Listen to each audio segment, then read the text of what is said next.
What if your favorite band never existed? What if the music you love, the sound you assume was inevitable, was never recorded at all? The Beach Boys without a wall of sound, just an empty beach.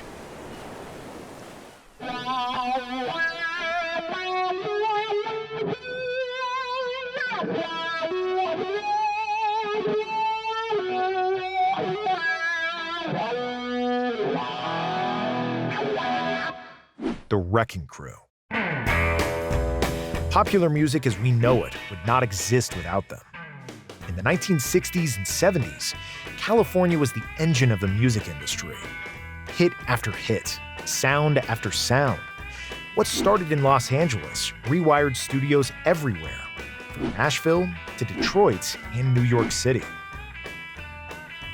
At the center of the LA scene was a group of musicians you've never heard of, the Wrecking Crew. They were Phil Spector's house band for his revolutionary wall of sound. And they didn't look like rock stars.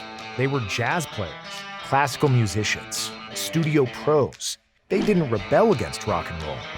They wrecked it and rebuilt it. The only thing they truly shared?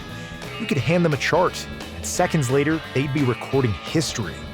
They were a delta force of musicians. First call, first in, no mistakes.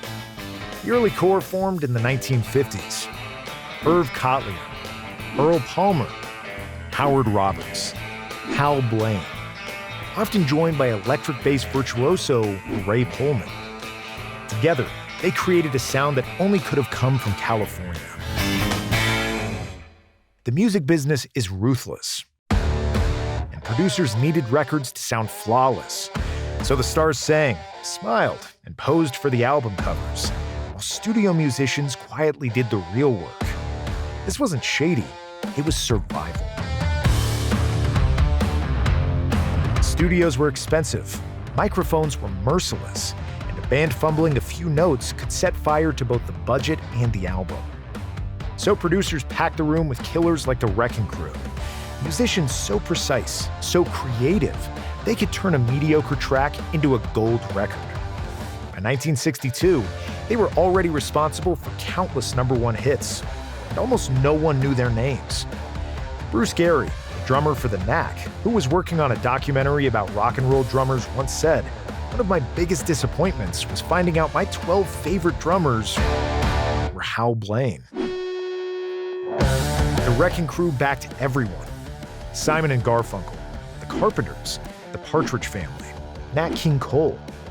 Then the Ghost Players met Brian Wilson, and together they made Pet Sounds.